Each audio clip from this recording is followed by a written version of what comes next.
For a lot of people, their dream home is found on the open water, and Lake Conroe has plenty of opportunities to fulfill that dream. But there's a big difference between living inland and living on the lake. And if you don't know and anticipate those differences, that dream can turn into a nightmare. So in this video, I'm going to be sharing with you the top 5 things you need to know about living on the water in Lake Conroe. Stick around.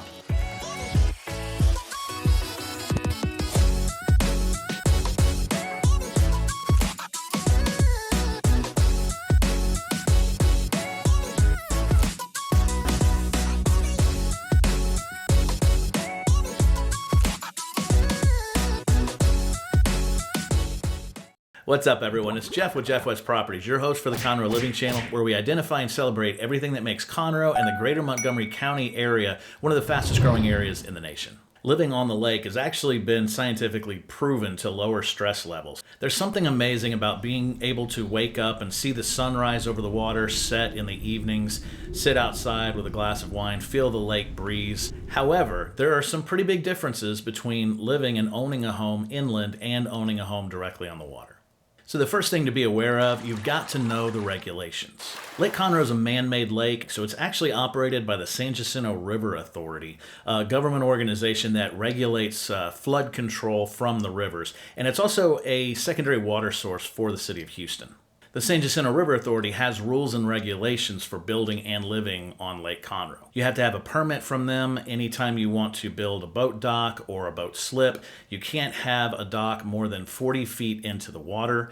They have dues and fees that you have to pay every year based on the size of your boat slip and boat dock. They also have a mandatory fee for lawn irrigation. This is one of the perks, and it's a pretty cool perk of living on the lake. You can actually use lake water to irrigate your lawn, but you are going to pay for that to the San Jacinto River Authority. Each neighborhood is going to have their own set of rules and regulations as well. Some are going to be more strict than others. Some won't allow you to have the canopy of your boat slip more than 6 feet off the water, where others will allow you to build a 2-story one where you can have a party on the upper deck. There are also things like in some communities you have to paint the exact same color as everyone else for uniformity in the neighborhood. I can't cover all the different rules and regulations because there's a lot of different communities. So my best advice to you is get a realtor who knows the lake, who knows the area, who can help you find exactly what you're looking for and make sure to avoid those places that don't meet your needs. The second thing you need to know about living on Lake Conroe is it's expensive. Now, probably not telling you something you don't already know. Anyone who has priced a home on the lake knows that you're paying a premium over another house that would be off of the water.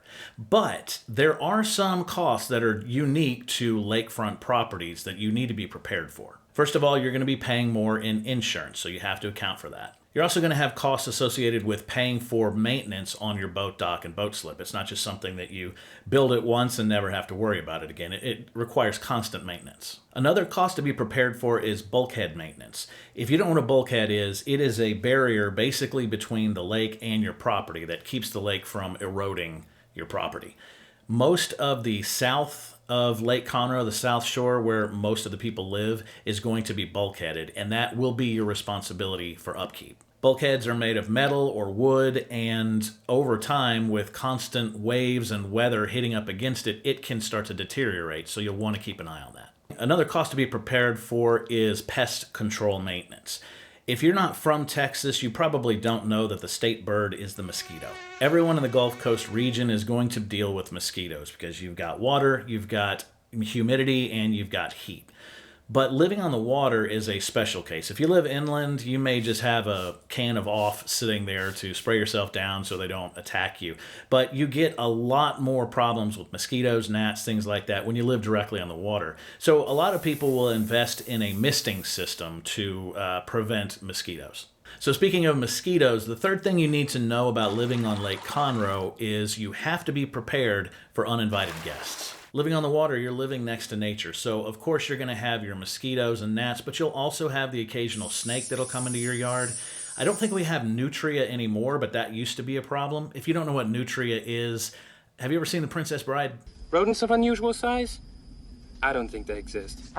When I was growing up on the lake, we actually had a nutria nest that was built under our dock, and one of them actually came into the yard. I have 2 dogs. That was not fun to clean up. Don't worry, dogs were okay. Nutria, not so much. You also have a lot of different types of birds that will be found on the lake. And if you have a dock or if you have a boat slip, be prepared for them to hang out around there from time to time. And they're going to leave you some presents too. So the other thing I would really recommend is buy a power washer because you're going to need it. Now, I'm talking about uninvited guests. One of the questions we get quite a bit out here is, do we have alligators? And the answer is yes, but you're probably not going to see them too often. The lake goes all the way up into the Sam Houston Natural Forest, and most of that is going to be undeveloped, and that's where you're going to find your alligators. They don't tend to come down to the south of the lake often. The fourth thing to be aware of is the Lake Conroe shoreline is not a uniform depth. This could come into play if you have a boat that you're bringing with you when you move out, or you've had your eye on this one particular boat that'll make your dream come true, and let's say it needs 6 feet of clearance. Well, if you buy a house that only has a shoreline depth of 5 feet, obviously that won't work. In fact, you also need to be aware that the San Jacinto River Authority operates a dam on the lake, and it is a flood control dam. So every year they will have seasonal lake lowering to get prepared for the hurricane season. So if you've got 6 foot of depth on your shoreline and you've got a boat that needs 6 feet, you may think you're okay, but when they drop the lake to 5 feet, obviously that puts you in a bind. The fifth thing you need to know about living on Lake Conroe is it is a busy lake. Lake Conroe is Houston's unofficial backyard playground, so you have literally thousands of people every year that visit the lake.